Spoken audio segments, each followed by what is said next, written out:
Chilli oil recipe நிறைய பேரை reach ஆயிருக்கு. ஆனால் அதுக்கு பின்னாடி எனக்கு சொல்லிக் கொடுத்த அந்த பாட்டி அவங்கள பற்றி நான் அந்த மெமரி விலாகில் ஷேர் பண்ணலான்னு நினைக்கிறேன். 2024 எனக்கு தாய்வானை சுற்றி பார்க்குற ஒரு வாய்ப்பு கிடைச்சிது. அப்போது நாங்கள் தாய்வானோட நார்த் வெஸ்ட்டில் ஸ்டார்ட் பண்ணி அப்படியே ஆன்டி கிளாக் வைஸ் ட்ராவல் பண்ணி தாய்பேல முடித்தோம். அப்போது சியாயி அப்படின்ற ஒரு சிட்டியில் ஆர்ட் மியூசியமுக்கு போனோம். அங்கே தான் அவங்கள நாங்கள் மீட் பண்ணுறோம். பாட்டி அவங்களோட ஃப்ரீ டைமில் அங்கே இருக்கிற ஆர்ட் மியூசியம்ஸ், கேலரி அங்கெல்லாம் போய் வாலண்டியர் பண்ணுறாங்க. எங்களை பார்த்துட்டு எங்கேருந்து வந்திருக்கீங்க, எங்கெல்லாம் போகிறீங்க எல்லாம் கேட்டாங்க. சென்னை சொன்னால் தெரியுமோ தெரியாதோன்னு சவுத் இந்தியாவிலேருந்து வந்திருக்கோன்னு சொன்னோம். சவுத் இந்தியாவில் எங்கே இருந்ததோ சென்னை அப்படின்னும் ஷி வாஸ் சர்ப்ரைஸ். அப்போ தான் அவங்க அவங்கள பற்றியெல்லாம் சொன்னாங்க. ஒரு 20 minutes பேசியிருப்போம். பேசினது ரொம்ப ஸ்பெஷலாக இருந்தது.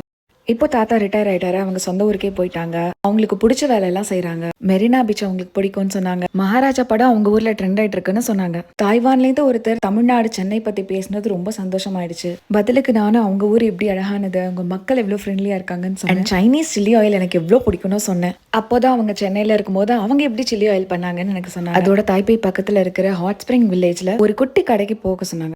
நாங்களும் தாய்பே போகும்போது ஃபர்ஸ்ட் அந்த ஹாட் ஸ்ப்ரிங் வேலைக்கு போனோம். ஹிமாச்சலில் மணிக்கரனில் பார்த்துருக்கேன். அதுக்கப்புறம் இங்கே பார்க்குறது அப்படியே மிஸ்டிக்கலாக பியூட்டிஃபுல்லாக இருந்தது. இதை பார்த்துட்டு வெளில வந்த உடனே அவங்க சொன்ன கடைக்கு தான் போனோம். அங்கே போன உடனே எங்களுக்கு புரியல, எங்கள் சாப்பாடு நல்லா இருக்கும் அப்படின்னு நீங்கள் சஜஸ்ட் பண்ணாங்க அப்படின்னு நினச்சிட்டு சாப்பாடு வாங்கி சாப்பிட்டுட்டு இருந்தோம். கொஞ்ச நேரத்துல நிறைய பேர் வர ஆரம்பிச்சிட்டாங்க. கடையில் அவ்வளோ பெரிய லைன். என்னடான்னு பார்த்தா முட்டை வாங்கி சாப்பிட்டுட்டு இருந்தாங்க. சுமாரான முட்டையில் ஹாட் ஸ்ப்ரிங்ஸ் வாட்டரில் வச்சு அவங்களோட ஸ்பெஷல் சில்லி ஆயிலில் மேரினேட் பண்ண முட்டை. இதுக்கு தான் அவங்க எங்களை இங்கே போக சொல்லியிருக்காங்க. எங்கள் பங்குக்கு நாங்களும் சாப்பிட்டு பார்சல் வேற வாங்கிக்கிட்டோம். அந்த சில் வெதரில் சூடாக காரமாக சாப்பிடவே சூப்பராக இருந்தது. சில்லி ஆயில்லாம் அவங்க தான் எனக்கு ஞாபகம் வருவாங்க. ஸ்பெஷல்